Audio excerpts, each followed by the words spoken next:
Hey everybody, how's it going? Welcome back to Copper Jacket TV. So today I've got one that's going to make you shake your head in disbelief. There are a lot of people that are confused here, but I'm sure even by the title, you're wondering what the hell is going on. Well, it's true. California and Giffords sued the ATF over their frame and receiver rule. And you're probably asking yourself, why would they do that? What the ATF has done is pretty much in perfect alignment with what California and Giffords wants. So what's going on here? Well, today I want to try and clear up some of that because the judge has just issued an order in this case, and it's got a lot of people asking what's going on. So let's talk about it.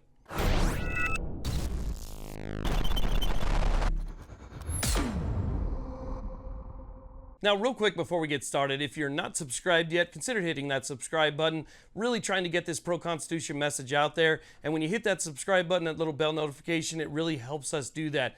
It's free. It only takes a second, but it really helps us out a lot. So in advance, I just want to say thank you for subscribing. Okay, so let's go ahead and talk about the state of California v. ATF. Now, this can seem very confusing because on the surface, it just looks like the state of California is challenging the ATF on the Framers and Receiver Rule and on the APA, the Administrative Procedures Act.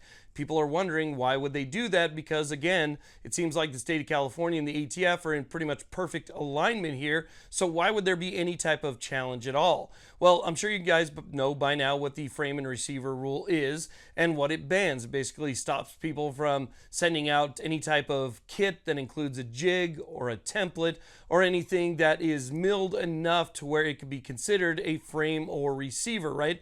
If it's easy to convert, then the ATF basically considers it a frame or receiver.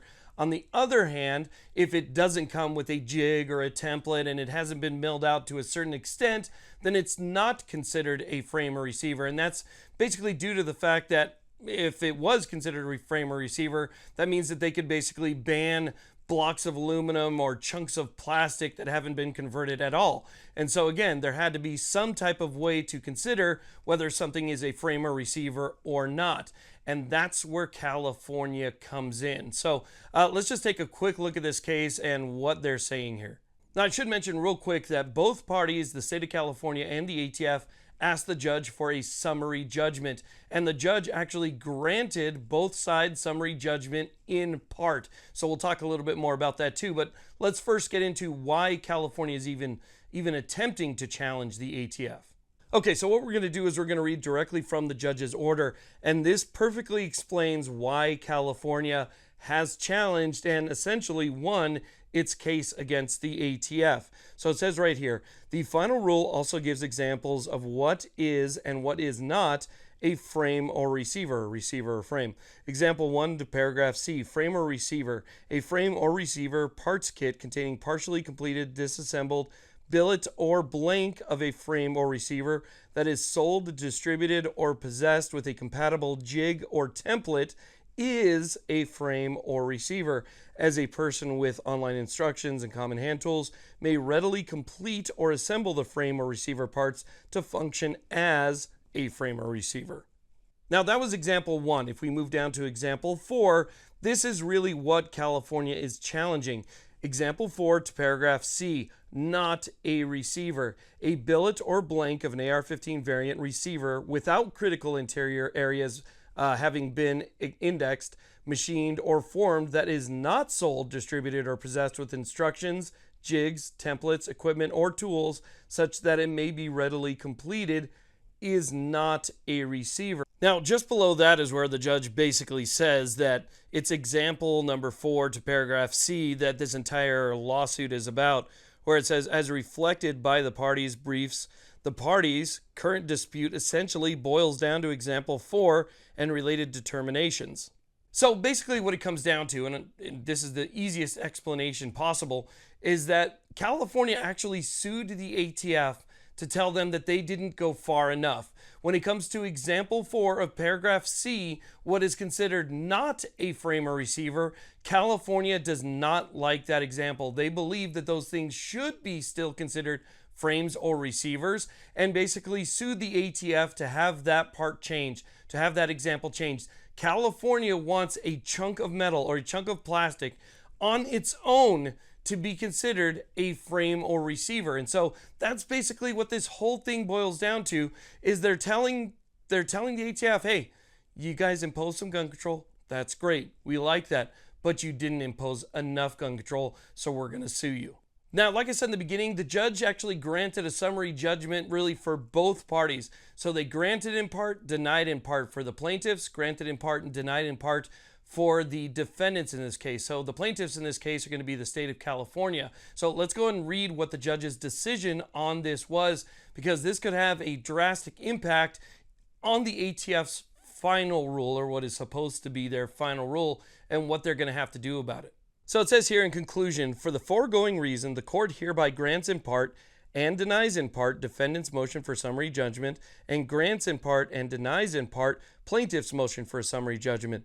The court rejects plaintiff's challenge to the ATF's use of the 0.8-inch measurement with respect to the fire control cavity. However, the court agrees with the plaintiffs that ATF's actions related to example 4 are arbitrary and capricious in failing to take into account all 8 factors related to the term readily assessment, in particular time, and failing to address the impact of easily availability of jigs, tools, and sources other than the seller distributor of the incomplete receiver. The court therefore declares one subsection of the final rule, example 4, and related agency actions to be unlawful and enjoins defendants from enforcing them, vacates one subsection of the final rule, example 4, and related agency actions, and 3, remands to ATF for further proceedings consistent with the court's opinion. So basically what the judge said there is that yes, he is going to grant and deny in part for both parties, but specifically for the state of California, he has declared that that example 4 is unlawful. So where the ATF says that these are not considered frames or receivers because they don't come with all of these different things, the judge says that that now is unlawful. So he enjoined that. That is no longer enforceable by the ATF. And basically that means that as of right now, there is no example of what is not considered one of those parts. There's no example. Example 4 has been deemed unlawful by this judge. And so he remanded that back to the ATF to basically redo example 4 of what is not considered. So now the ATF, at least if this stands, and I'm sure the ATF will appeal it, but if this stands, the ATF is going to have to rewrite that part of what is not considered. That's basically what is at hand here. So the state of California and the agency both won, but the state of California won the biggest. They basically forced the ATF to come up with even more gun control. It's hard to fathom that the ATF would come out with this final rule and somebody out there said, hey, look, that's not enough. You haven't gone far enough. We're going to challenge you to make it even worse. But that's what you get out of California. That's what you get out of these politicians who have basically looked at every portion of what they're doing and said, we can make it worse. People of the state of California, the politicians of the state of California, we think that it should be worse, and that's what we want you to do. And unfortunately, the judges in that state are on their side and said the same thing and said, hey, make it worse. And so they're forcing the ATF to do just that. So anyway, I wanted to share that with you, try to clear up some of the confusion. It's all about what's not considered in this case. This is a doozy, let me tell you. And what the ATF's going to do from here, I'm not sure, but we're going to stay on top of it. Again, this is California v. ATF. Thank you very much for watching. I really do appreciate it. Please like, subscribe. You guys have a great day.